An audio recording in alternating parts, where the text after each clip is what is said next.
Hi everybody, this is Dennis from the Dennis and Andy Show. I'm going to do a full review of Seven Swords, issues 1 through 3 from AfterShock Comics. That'll give you a chance to, kind of see where the story's going. I usually like to try and do 3 issues to see if I'm going to keep it on my pull list. EVAN DAUGHERTY, Riccardo Latina. Pardon me, I had done a quick flip and I think a full review of number 1. And we'll kind of go through it. Number 1, you can always go back for the full review of issue number 1. And it all is about a Cardinal Richelieu. And he's going after. So I'm just going to kind of flip through it so that you see he winds up coming across a priestess. And they realize, I'm not surprised that I am not the cardinal. He goes, I believed that I was the only musketeer who would survive Richelieu's purge. And so you were, D'Artagnan. I was never a musketeer, only their captain. I persuaded the real holy men of Notre Dame to take the night off, opened a tab for them at the Red Horse Tavern. Those you killed were prisoners condemned to die, murderers and rapists all, save one. Sister Catalina disapproved of my little plan. Every soul is precious, Signor, even that of a rapist or a murderer. I had to make sure that you were up to the task, D'Artagnan, of finding Cardinal Richelieu. You have been searching alone for the better part of 5 years, or did you forget the motto? One for all and all for one. Richelieu may be in hiding, but we believe he's gathering his forces waiting to strike again. I want you to assemble a new corps, not only French, but comprised of the greatest swordsmen in the world. You and Sister Catalina would be the first. The rest are named in the envelope. Beacons of the light to brighten the long shadow Richelieu has cast all over Europe. I cannot concern myself with the trouble of the world. The troubles of the world may soon concern themselves with you. What is this? We do not know. It's just that Richelieu has been seeking it for years and he's finally found it in the jungles of Mexico. I do not believe in God. What makes you think I would believe in the powers of arcane relics? There is no use trying to convince a Gascon to do something he does not wish to do. A Gascon must decide for himself. If you do change your mind, meet me at the number here tomorrow at sundown. Needless to say, they have their night. Yeah, I love the art in this, by the way. He's kind of visited by the spirits of Athos, Porthos, and Aramis. No, it's dangerous to leave a burning flame. And then Paris. What have you done? Get away from him. So he did. He was assassinated. Oh, my captain. Somewhere in the Atlantic. Please, Captain. We's nowhere but humble fishermen. We did not know these were your waters. Take our hull and basically leave us go. Do you know why I fly a crimson flag? I reckon it's on the account of your name, Captain. A common misconception. You see, blood isn't really red. It's much closer to black. The flag signals no quarters. You cannot outrun the devil. He always gets his due. So that's kind of a foreshadowing. We can actually see what Richelieu has around his neck. He looks at the list and basically says, "Oh my gosh, there are a lot of famous names on here and people that he needs to recruit, and he knows he can't do it alone." But Richelieu basically says he's going to basically bring what he calls the light back to the world. So if you want a real in-depth, go back and check out my issue number 1 of the real in-depth review. But we're going to kind of skip ahead now to issue 2. We're in Paris at the Cimetière d'Innocence. And Sister Catalina, why are you going to tell me why you were burying my friend in a pauper's grave? Oh, it's a story of the rebellious angels. But I only know what I've read in Ezekiel and Isaiah. What, not Milton? No, I have no time for modern literature. It's a shame. You can learn much from Milton. Illume, the light bringer. Lucifer was an angel. Once it was God's most favored, but even he found himself corrupted by sin. So before Lucifer, that he had led a revolt against God himself, Lucifer took up his blade, Estella dalla Manana, and the morning star forged it and said, in the light of God's pure love, the only weapon in all of creation with the power to slay the Almighty. But Lucifer was defeated. Morning star, the weapon from which he drew his strength, was broken in two. His power greatly diminished. Lucifer was cast out of paradise, destined to reign as the king only in the abyss. The blade of the morning star was hidden on one side of the earth and the hilt on the other. If they were ever brought together again, his conquest would be complete. Obviously, we're in the jungles of Mexico, which they had talked about in the first one. And long story short, they wound up finding, they found the first, he found the hilt. They're talking about the recruiting. I do not need to read it. The name Cyrano de Bergerac is fixed in my mind. So this is a really fun segment here. Go on, monsieur, s'il vous plaît. Those golden locks upon your hair, were they touched by the glorious Sun King, or perhaps by Midas himself? No, a king did not give you such gilded treasures. You were born of Apollo's sunfire, sired by Syria across the Ganges, raised by Ra, the demigoddess through and through, but entirely divine in my eyes. Ooh, me next. Some say black is the absence of light. I say a shade which eclipses all the sun, the moon, my heart.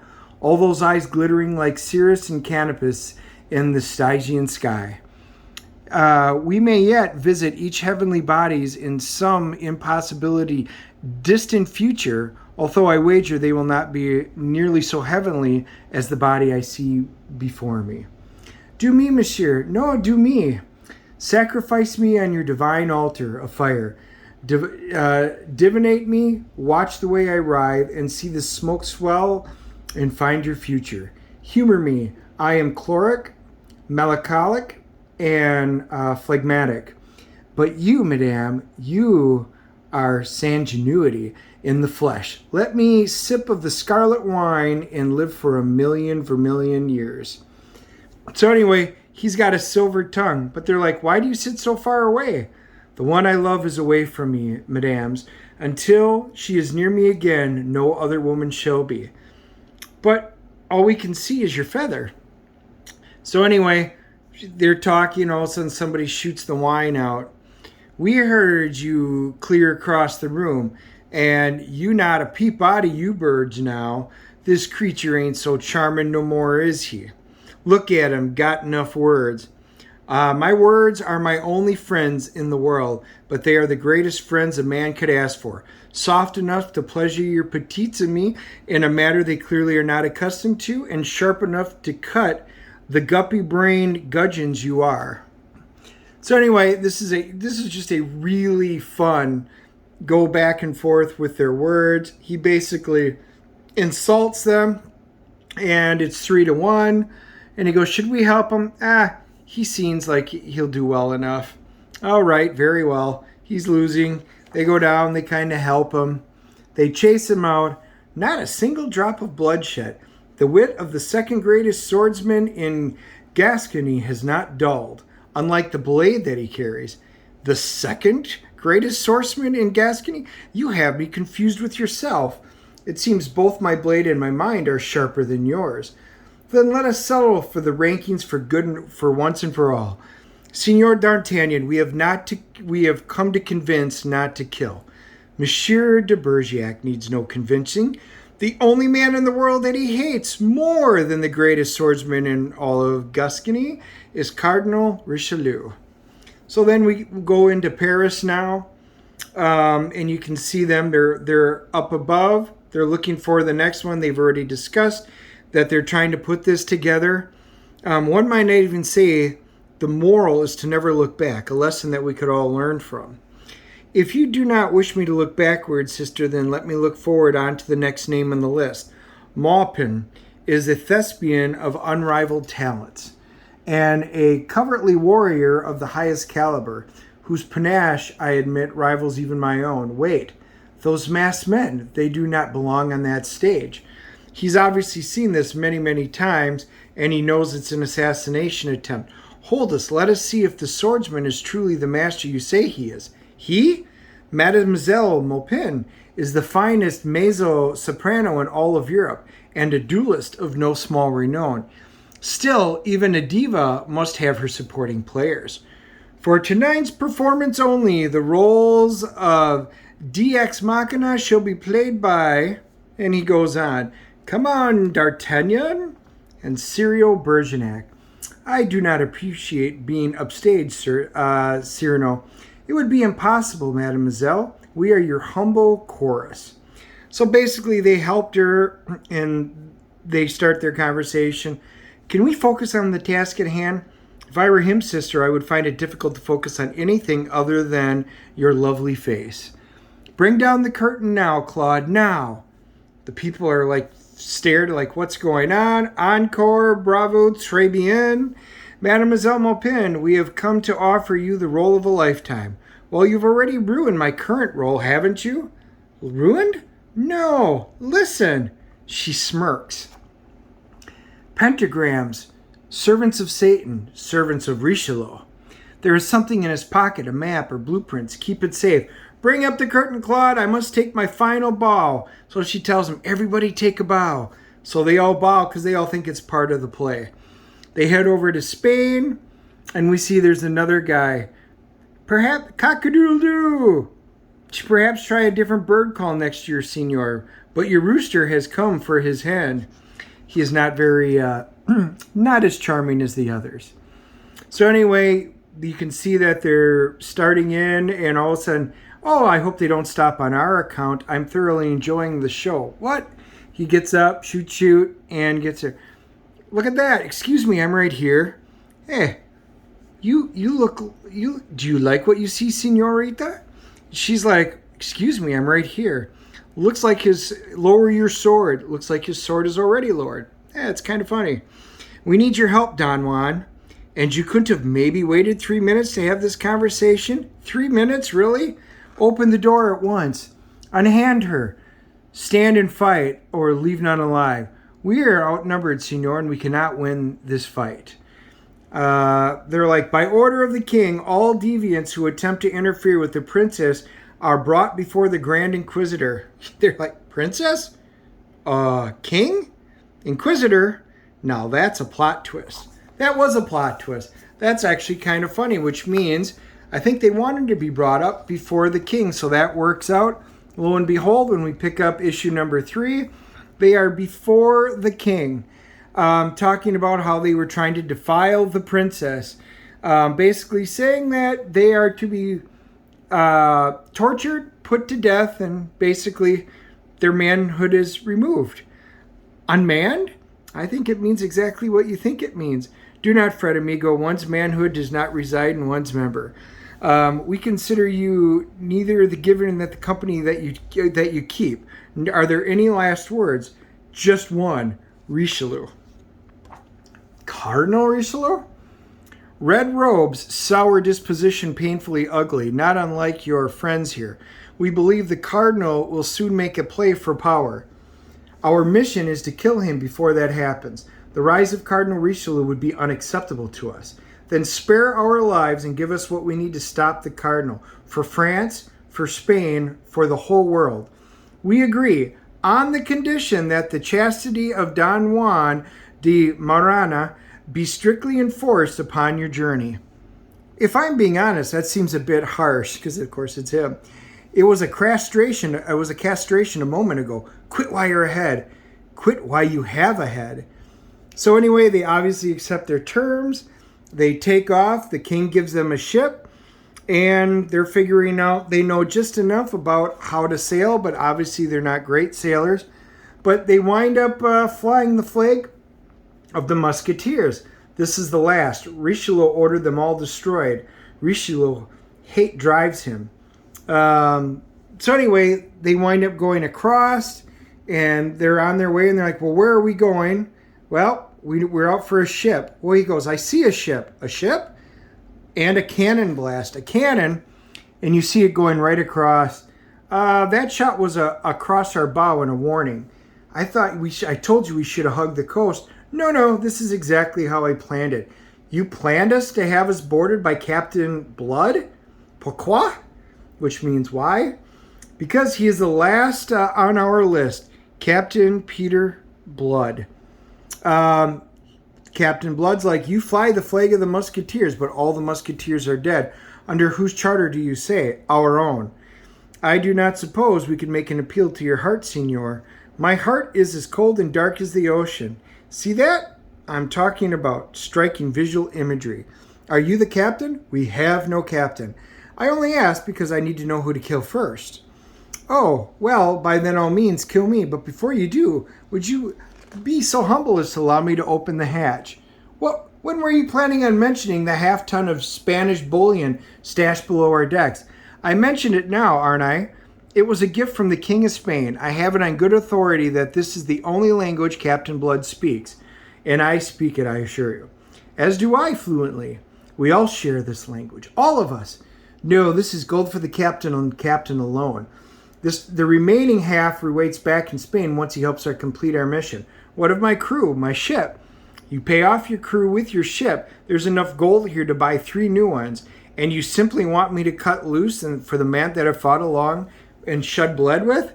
For a solid ton of gold? Yes, I do. And I thought I was heartless. Needless to say, he agrees. So they move on and they start talking about the kill zone, how they plan on stopping the Cardinal, where they have to find him. The sister is praying, so they wind up having a really nice conversation. I can spell it for you. I'm in a moonrise. Did you know I used to be a surgeon? A doctor? A Dr. Blood? Well, that sounds like quite a story, perhaps. I love this intricate artwork and stuff. He goes, the moon tells me there will be blood tomorrow, because he was waiting for the moon to come out. The mission is, whose blood? Fire! Bring her as close as you can and drop the anchor and load another ball, amigo. So you can see he fired one. They blew in through they blew the window out up there. Oh no, Richelieu's men beat us here. It's still warm. We need to get up there, take out their artillery so we can sail out of here. That's not an easy feat, but somehow someone beat it to us. I did not kill these men, but I will have to kill you. Well, certainly you can try. And they have a big battle. And it seems we have secured our prisoner of our own, mes amis. And then Richelieu's men, they're going to blow the door. Stay back, I will handle this. No, Blood, you can't fight them all. And of course he does. He goes down there and they're about to blow it. There's the man in an iron mask and he's kind of like out of it. We have a prisoner. We may have 2 prisoners. I have seen this man before. He killed Monsieur Treville. No, D'Artagnan, this is not the time. Back in Paris, they're beating the one prisoner that was not in the mask. I did not kill Monsieur Treville. Cardinal Richelieu's men did that. I was there to stop them, but I was too late. My name's Ahmed, and I was a criminal once, a thief, but I am no longer. We pledged our lives to ensure that the blade of Iblis is never reconstituted. The Lightbringer, Lucifer's sword. And what does the man next door have to do it? That's what I was trying to find out. We do not have to be enemies. But there's something he's not telling us. Enough. The mask is coming off, and he starts speaking in German. Does anybody here speak German? Dr. Faust. Faust, he passed out. We should wake him up. They have to figure out who Dr. Faust is. And there's a long road ahead. So anyway, it's the 7 of them. So there are the 7 that they finally got the entire group together for this little merry band that they're putting together.